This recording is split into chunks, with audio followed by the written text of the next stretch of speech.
Tribunal orders DSTV to pay 50% tax backlog before hearing appeal.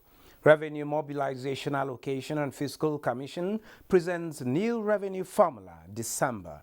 National Bureau of Statistics flags off immunization survey to serve as source of data for achieving sustainable development goals.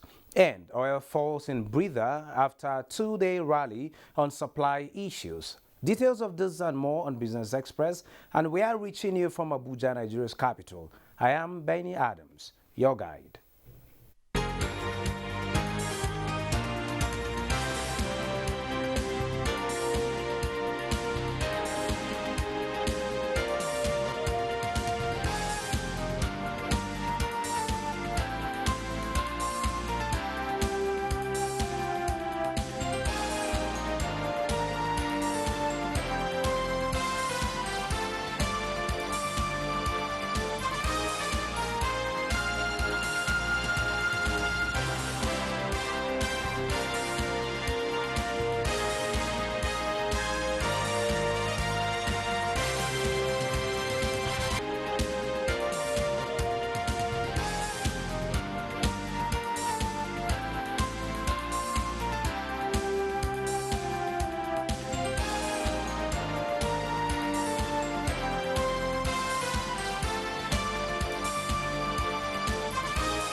Good to have you join us on the business side of life, and we'll start by telling you that a tax appeal tribunal sitting in Lagos has ordered MultiChoice Nigeria Limited to pay 50% of 1.8 trillion naira owed the Federal Inland Revenue Service to the Federal High Court before hearing the appeal. A statement by Director of Communications, the Liaison Department of the Federal Inland Revenue Service, Abdullah Ismail Ahmad, says the tribunal has ordered owners of popular cable television services, DSTV, to pay 50% of 1.8 trillion naira, which the Federal Inland Revenue Service has determined through a forensic audit to be the amount in taxes that MultiChoice Nigeria Limited had failed to pay to the government of Nigeria in the past assessment years. The FIRS says the five-member tribunal, led by its chairman, Professor Ahmad, issued the order following an application to it by the council to FIRS. It says paragraph 15 of the fifth schedule to the Federal Inland Revenue Service Act 2007 requires persons or companies seeking to contest a tax assessment to pay all or a stipulated percentage of the tax assessed before they can be allowed to argue their appeal contesting the assessment at TAD. MultiChoice Nigeria Limited is expected to pay the sum of 900 billion naira as 50% of the amount in dispute before the hearing on the appeal. TAT adjourned the appeal to 23rd September 2021 for the continuation of the hearing, subject to compliance with the tribunal's order. Moving on, Statistician General of the Federation, Yemi Kale, has flagged off a multiple indicator cluster survey and the National Immunization Coverage Survey in Abuja. The two joint surveys will serve as major sources of data for tracking of Nigeria's attainment of the Sustainable Development Goals and also serve as sources of information for monitoring the impact of the COVID-19 pandemic on households in Nigeria. Moplang Dakok reports. The Multiple Indicator Cluster Survey is the largest source of statistically sound and internationally comparable data on women and children worldwide. Nigeria has conducted the exercise 5 times and is now set for the 6th round, known as MICS 6, to be conducted by the National Bureau of Statistics in collaboration with the National Primary Healthcare Development Agency of Nigeria and UNICEF. This data collection flag-off ceremony happening here this morning is yet another step forward in our quest to deliver a high-quality mixed NICS survey that will provide a very rich source of data for our policy makers and development partners to develop and monitor their policies, projects, and programs. 400 field personnel who will carry out the data collection across the 36 states and the FCT are set for the assignment. The data collection for this exercise this year will start on this August up till about the mid of November. Please, Nigerians, receive the source when they come to your home, because they are designated enumeration areas where they will come to the house, will visit you, ask questions about you and your children. The sixth survey is introducing modules on men and their general well-being, access to media and ICT, alcohol and tobacco use, overall life satisfaction and happiness, the inclusion of a questionnaire for children, and inclusion of new indicators such as financial inclusion and social transfers. In Abuja, Muplang Dakok, NTA News. The Securities and Exchange Commission (SEC) said recently that the total unclaimed dividend in the Nigerian capital market stood at 170 billion naira as of December 2020. Director of the SEC, Lamido Yuguda, disclosed this at the second post-capital market committee virtual news conference. He said the figure had increased when compared with 158.44 billion naira total unclaimed dividends as of December 2019.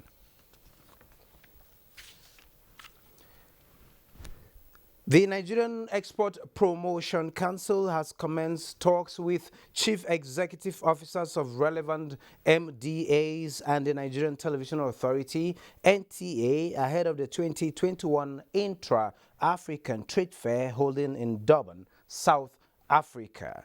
Comfort Amodu reports that Nigeria's full participation at the fair dominated discussions during NTA's visit. An edition of the Intra-African Trade Fair in Cairo, Egypt in 2018 attracted more than 2,500 conference delegates, more than 1,000 exhibitors, and more than $32 billion worth of trade and investment deals signed. 3 years on, the second edition is scheduled for Durban, South Africa, and Nigeria is poised to again showcase its products and services from cosmetics, fashion, agriculture, and technology. The 2021 edition is expected to generate about $40 billion in trade and investment deals. Already, the Nigerian Export Promotion Council is interfacing with key players such as Afreximbank, Niximbank, BIO, NIDA, Sweden, and the Nigerian Television Authority, and others to strategize on how Nigerian business owners and manufacturers can explore the African market of more than 1.2 billion people, with a combined GDP of about $2.5 trillion created under the African Continental Free Trade Area Agreement, AfCFTA. Go online, submit, drop your documents there. At the end of the day, the committee sits again. We pick the best companies we want to take forward to this trade fair. The Advisory Council is working with head of state and South Africa and Afreximbank, leading for vaccine acquisition for African countries to make sure that we achieve 60% vaccination rate before the November, before the trade fair date. NTA again restated willingness to partner with relevant agencies towards boosting the nation's economy. Especially as a champion of promoting the brand Nigeria. With the theme Building Bridges for a Successful African Continental Free Trade Area, the fair is expected to provide platforms for more than 10,000 visitors and buyers, attract 5,000 conference participants from all 55 African countries, and more than 1,000 exhibitors. In Abuja, Comfort Amodu, NTA News. The Revenue Mobilization Allocation and Fiscal Commission is calling for public support towards the success of the ongoing review of the nation's revenue allocation formula, set to be delivered before end of year. Chairman of the Commission, Elias Mbam, made the request while interacting with journalists in Abuja. Mbam revealed that the present vertical revenue allocation formula is 28 years in operation and does not reflect present realities, as the federal government and special funds take home 52.6%, with the states holding on to 26.72% and the local government 20.6%. While attempts to actualize the review in August 2001, December 2002, May 2003, September 2004, and in 2014 has been inconclusive. Mbam believes that this is about to change before the end of the year.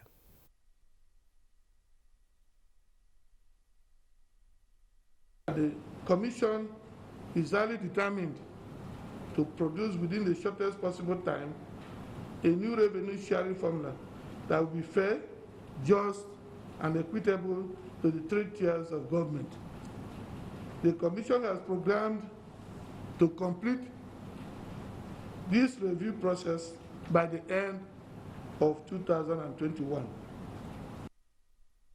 Part 1, paragraph 32B of the third schedule of the 1999 Constitution as amended empowers the Commission to review from time to time the revenue allocation formula to ensure conformity with present realities. And oil prices fell on Wednesday, taking a breather after a strong rally this week, spurred by the loss of a quarter of Mexico's production and signs that China, the world's biggest importer, has curbed a recent coronavirus outbreak. U.S. West Texas Intermediate crude futures fell 25 cents to $67.29 a barrel, while Brent crude futures dropped 22 cents to $70.85. Gold falls as dollar gains some ground while Fed symposium is in focus. Let's see price of commodities.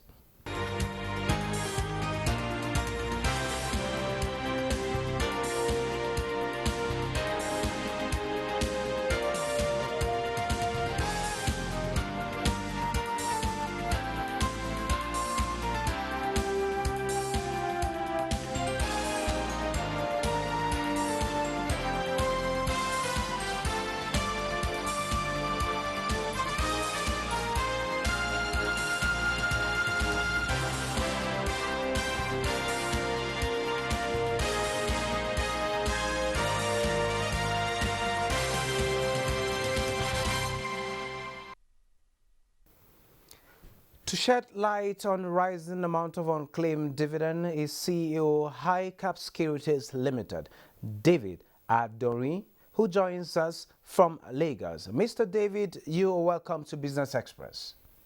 Thank you very much. It's a pleasure being with you. Okay. The amount has gone up from 158.4 billion naira to 170 billion naira, and this is attributable to the rising figure to identity management and multiple subscriptions of investors. The SEC boss actually said that. Help us make sense of this situation, talking about unclaimed dividends. Okay, thank you very much. The issue of unclaimed dividends, to a lesser extent, unclaimed interest warrant,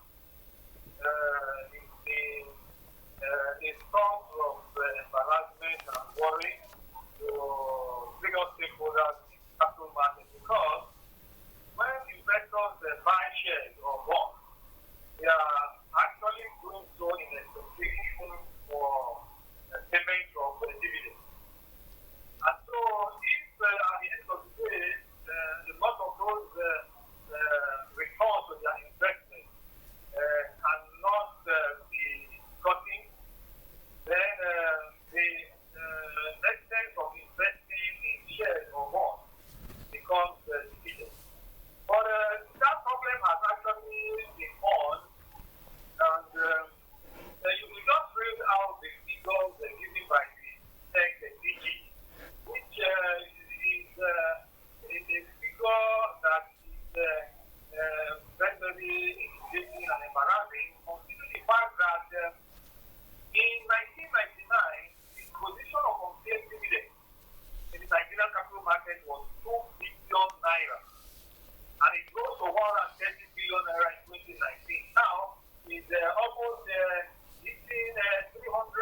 indigenization exercises of 1972 and 1979, when several investors used fictitious names to apply for shares that became available as a result of the offer for sale by most of the multinational companies.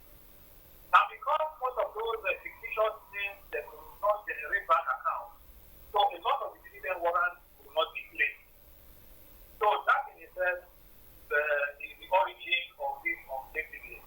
And thereafter, other public offerings went on, and especially during the boom days of 2000 to 2008, several unclaimed dividends also emanated from the boom in capital markets in which a lot of investors also repeated the same anomaly of using fictitious names to buy shares in the capital market. And so that increased the number. But however, there were other contributing factors like the loss of dividend warrants got missing in transit, the loss of the investors too, even though they are genuine investors, did not submit the correct data.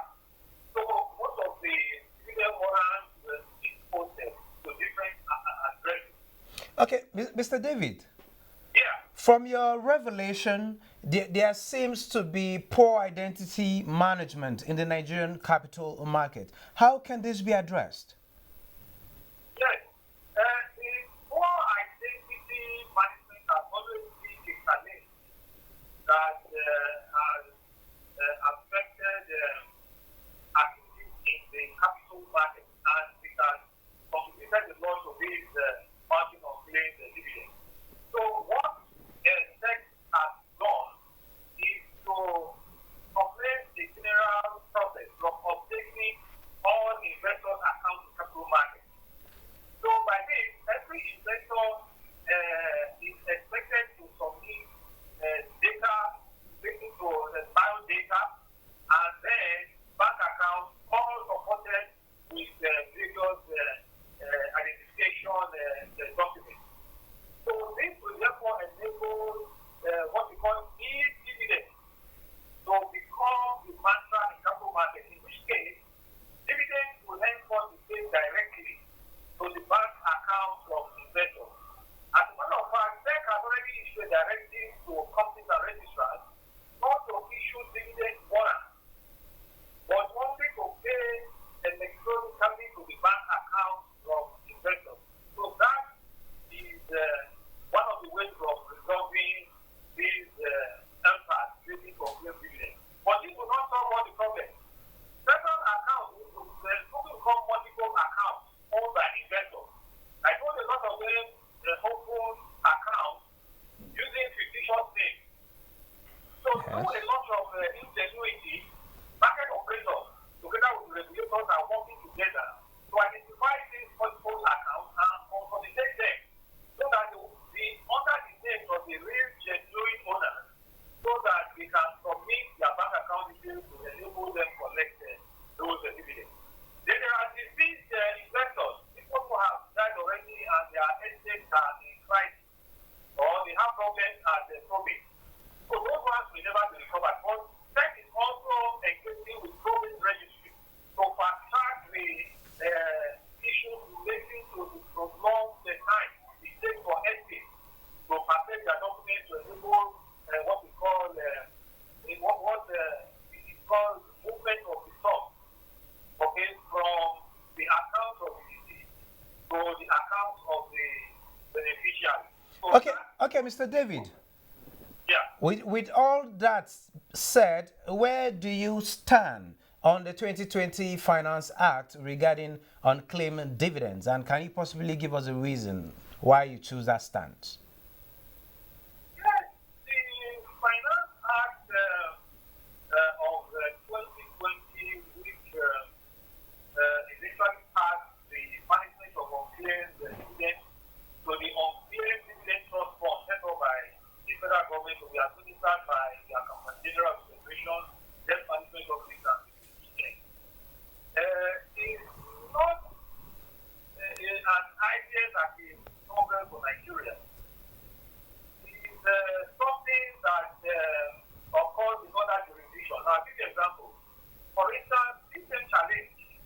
let me tell you that challenge of unpaid dividend is not peculiar to Nigeria at all. It's just that the quantum of the situation in Nigeria is too fundamental to be ignored compared to other.